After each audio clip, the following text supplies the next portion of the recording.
مسیح یسوع کے جلالی اور پرفضل نام میں آپ سب کو سلام۔ میں آپ کو ایک بار پھر سے گاڈز لو یوٹیوب چینل پر ویلکم کرتا ہوں۔ آج میں بہت زیادہ خوش ہوں کہ آج کے ایپیسوڈ میں ہم دیکھنے جا رہے ہیں کہ کیوں یسوع تمثیلوں میں کلام کرتا تھا، کیوں وہ تمثیلوں کے ذریعہ سے سکھاتا تھا۔ ہم دیکھنے جا رہے ہیں کہ اگر ایک شخص کا دل بند ہو تو کیا وہ خدا کی آواز کو سن پاتا ہے، کیا وہ اس پر رجوع لا پاتا ہے، کیا اس کے لیے شفا پانا آسان ہے۔ تو ہم بڑھتے ہیں اپنے حوالہ کی طرف، اور وہ ہے یسایہ نبی کا صحیفہ اور اس کا 6 باب اور اس کی 9 اور 10 آیت۔ اور یہاں لکھا ہے دوستوں، یہاں پر لکھا ہے، اور اس نے فرمایا جا اور ان لوگوں سے کہہ کہ تم سنا کرو پر سمجھو نہیں، تم دیکھا کرو پر بوجھو نہیں۔ تو ان لوگوں کے دلوں کو چربا دے اور ان کے کانوں کو بھاری کر اور ان کی آنکھیں بند کر دے، تا نہ ہو کہ وہ اپنی آنکھوں سے دیکھیں اور اپنے کانوں سے سنیں اور اپنے دلوں سے سمجھ لیں اور باز آئیں اور شفا پائیں۔ آمین۔ جب ہمارا دل سخت ہوتا ہے تو ہم رجوع نہیں لا پاتے، ہمارے لیے بہت زیادہ مشکل ہوتا ہے اس بات کو سمجھنے میں کہ خدا کیا کہہ رہا ہے۔ ٹھیک ہے، جب ہم دیکھ رہے ہوتے ہیں لیکن بوجھ نہیں پاتے، دھیان نہیں لگا پاتے، لاپرواہی کر جاتے ہیں۔ جب ہم سن رہے ہوتے ہیں لیکن ہم اس بات کو پوری توجہ نہیں دے پاتے، ہمارے کان اس بات کی طرف ٹیون نہیں ہو پاتے۔ اس کی وجہ یہ ہوتی ہے کہ ہمارا جو دل ہوتا ہے وہ خدا کے لیے کچھ خاص زخموں، کچھ خاص وجوہات کی بنا پر، کچھ خاص گناہوں اور لعنتوں کی وجہ سے بند ہوا ہوتا ہے۔ ہر گناہ اور لعنت جو ہے وہ ہمارے دل کو بند کرنے کے لیے اپنا پورا کردار ادا کرتی ہے۔ ٹھیک ہے، اور دل کو کھولنے کے لیے، یعنی کہ اگر آپ چاہتے ہیں کہ آپ کا دل کھلے اور آپ خداوند کی طرف رجوع لائیں تو اس کے لیے ضروری ہے کہ ہم خداوند کے خوف میں چلنا سیکھیں، اور وہ تب ہی ممکن ہوتا ہے جب ہم خدا کے حضور میں لائیں اپنی تمام کمزوریوں اور گناہوں کو، اور اس کو کہیں کہ میں اب نہیں چاہتا کہ تیری آواز کے تعلق سے، تیری باتوں کے تعلق سے لاپرواہی دکھاؤں۔ تو دوستوں، جب ہم اس ساری بات کو دیکھتے ہیں، جب ہم سمجھتے ہیں، تو میں آپ کو یہ بات بتانا چاہتا ہوں کہ یہاں پر جب یہ پیشن گوئی ہوئی تو یہ صرف کوئی عام بات نہیں تھی۔ ٹھیک ہے، یہ کوئی عام بات نہیں تھی۔ خدا یہاں پر کہہ رہا تھا کہ تو ان کے دلوں کو چربا دے اور ان کے کانوں کو بھاری کر اور ان کی آنکھیں بند کر دے، تا نہ ہو کہ وہ اپنی آنکھوں سے دیکھیں اور اپنے کانوں سے سنیں اور اپنے دلوں سے سمجھ لیں اور باز آئیں اور شفا پائیں۔ بہت بار ایسا ہوتا ہے کہ جب یسوع تمثیلوں میں بات کر رہے ہوتے ہیں تو ہم اس کو سمجھ نہیں پاتے، ہم اس کو پہچان نہیں پاتے۔ کس وجہ سے؟ کیونکہ ہم جو ہیں، ہم بالکل اپنے کانوں کو بند کیے ہوئے ہوتے ہیں خدا کی بات کے تعلق سے۔ ہم اس بات کے لیے اپنے کانوں کو ٹیون نہیں کر پاتے۔ ٹھیک ہے، اور اسی وجہ سے ہم بہت جلد جو ہیں ہم گناہ میں گرنا شروع ہو جاتے ہیں، اور ایک ایسا وقت آتا ہے جہاں پر ہم خدا سے بے حد دور چلے جاتے ہیں۔ خیر، خدا کبھی ہار نہیں مانتا ہمارے تعلق سے، وہ اپنی اس محبت کی وجہ سے، اپنی اس محبت کی خوبی کو اپنے بیٹے یسوع کے جلال کو ہم پر چمکاتا ہے، اور ایک وقت آتا ہے کہ ہم اپنے دل کی سختی اور اس کی مردہ حالت کو سمجھ جاتے ہیں، اور ہمارا روحانی طور پر جو ہمارا دل بند ہوا ہوتا ہے اس میں زندگی آنا شروع ہو جاتی ہے۔ تو یہ صرف محبت کی بنا پر ہی قائم ہو سکتا ہے۔ ہم خدا کی عزت بھی تب کرتے ہیں جب ہم خدا سے محبت کرتے ہیں۔ بنی اسرائیل قوم سے جب خدا یسایہ نبی کے صحیفہ کے ذریعہ سے بات کر رہے تھے، جب یسایہ نبی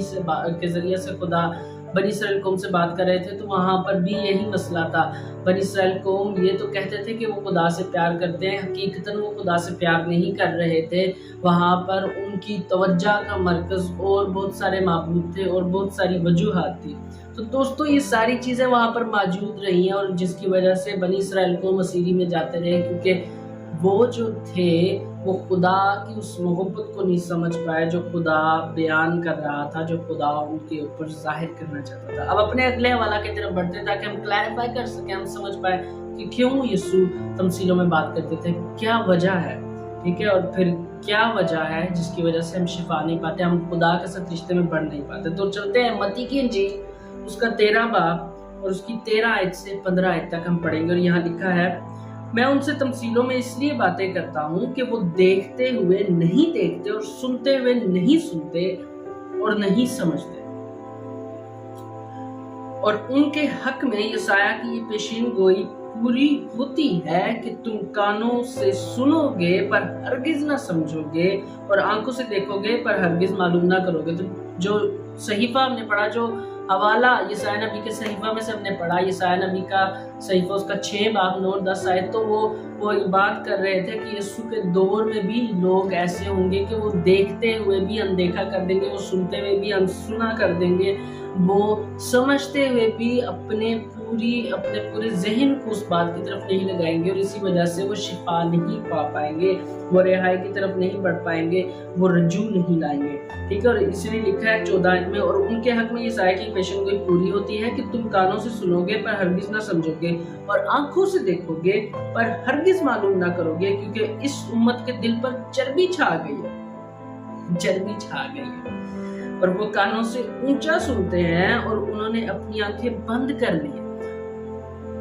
تا ایسا نہ ہو کہ آنکھوں سے معلوم کریں اور کانوں سے سنیں اور دل سے سمجھیں۔ تو خدا کی جو محبت ہے اس کو سمجھنے کے لیے دل سے دل تک کا رشتہ ضروری ہے، ٹھیک ہے۔ اگر آپ خدا کے ساتھ کنیکٹ کرنے کی کوشش کر رہے ہیں اور آپ کہتے ہیں کہ میرے پاس اتنی عقل ہے کہ میں خدا کے ساتھ جڑ پاؤں، تو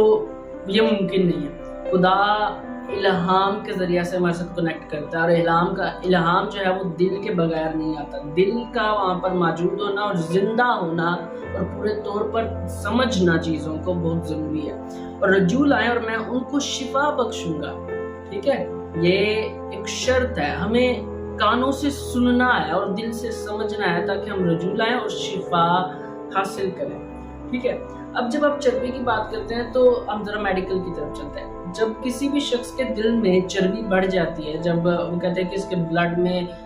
چربی بڑھ چکی ہے، کولیسٹرول بڑھ چکا ہے، لپڈ کی جو مقدار ہے وہ بڑھ چکی ہے، فیٹس بڑھ چکے ہیں، تو وہ کیا کہتے ہیں کہ اچھا ہم نے یہ چیک کیا ہے اور ہمیں پتہ چلا ہے کہ اس کے دل کا یہ جو ویلو ہے یہ بند ہو رہا ہے، یہ جو ہے یہ بڑھتا جا رہا ہے، یہاں پر چربی جمتی جا رہی ہے، ٹھیک ہے۔ اور کیا ہوتا ہے کہ آہستہ آہستہ وہ شخص موت کے قریب چلا جاتا ہے۔ جب ہمارے دل پر چربی چھا جاتی ہے روحانی طور پر، تو اس کا مطلب یہ ہوتا ہے کہ وہ دنیا کے لیے درست حالت میں اور خدا کے لیے وہ مردہ ہے، وہ خدا کو نہیں قبول کر پا رہا، یا وہ خدا کی طرف اپنی کسی بھی طرح سے توجہ نہیں قائم کر پا رہا۔ دوستوں، جب یسوع مسیح تمثیلوں میں بات کرتے تھے تو اس کا مطلب یہ تھا کہ وہ خدا کے ان رازوں کو بھی بیان کرنا چاہتے تھے، ان رازوں کو بھی ظاہر کرنا چاہتے تھے جو خدا چاہتا تھا کہ یسوع کی زندگی سے ظاہر ہوں، جو آسمان کی بادشاہی، لازوال محبت اور راست بازی اور ہماری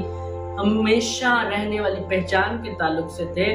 بلکہ اس کے پیچھے دوسرا مقصد یہ تھا کہ لوگ جو اس وقت کے تھے وہ سن نہیں رہے تھے۔ تو یسوع ایک بہترین استاد ہے، وہ ایک بہترین استاد تھا اور وہ ایک بہترین استاد رہے گا، لیکن وہ اس لیے ہم سے تمثیلوں میں بات کرتا ہے، وہ اس لیے متی کی انجیل کے اندر بارہا تمثیلوں کے ذریعہ سے لوگوں کو سکھا رہا تھا، کیونکہ وہ یہ چاہتا تھا کہ لوگ سمجھ پائیں۔ سٹوریز یا جن کو ہم کہتے ہیں کہانیاں، تمثیلیں اور مثالیں،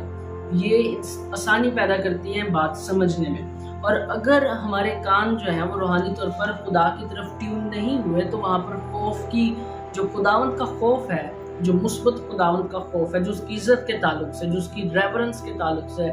اس کی کمی وہاں پر پائی جاتی ہے۔ اور اسی لیے اگر یسوع تمثیل کے بغیر بھی کوئی 2 جملے ہم سے کہے گا تو ہم اس کو نہیں سمجھیں گے، ہم اس کو اہمیت نہیں دیں گے۔ تو ہمیں دیکھنا ہے کہ ہمارے دل بند ہے، اور اگر دل بند ہے تو ہم خدا کو نہیں سمجھیں گے، ہم اس کو سمجھیں گے نہیں تو ہم اس کی طرف رجوع بھی نہیں لائیں گے اور ہم شفا بھی نہیں حاصل کریں گے، جبکہ یسوع کا یہی کام تھا کہ ہم خدا کی طرف بڑھیں، ہمارا خدا کے ساتھ رشتہ بنے اور ہم مضبوط ہوں اس رشتے میں جو خدا کے ساتھ ہے۔ یہ یسوع کا کام کرنے کا طریقہ تھا، اور یہ اس کے کاموں میں سے ایک کام تھا جو اس نے یہاں پر پورا کرا۔ چلیں دعا کرتے ہیں۔ اے باپ، ہم سارا جلال آپ کو دیتے ہیں یسوع مسیح کے اس بڑے کام کے لیے جو اس نے ہماری زندگیوں کے لیے کیا، ان باتوں کے لیے جو اس نے ہمیں سکھائی ہیں بائبل کے ذریعے سے۔ اور اے باپ، ہم سارا جلال دیتے ہیں آپ کے بیٹے یسوع مسیح کے لیے، اور اے باپ ہم آپ کا شکر کرتے ہیں کہ اسے زمین پر بھیجا ہماری خاطر، مسیح کے نام سے آمین۔ دوستوں، اس کو شیئر، لائک اینڈ سبسکرائب کیجیے گا، اس کو ضرور شیئر کیجیے ان لوگوں کے ساتھ جن کو آپ سمجھتے ہیں کہ وہ مشکل میں ہیں اور رجوع لانا ان کے لیے ضروری ہے تاکہ وہ شفا پائیں۔ God bless you.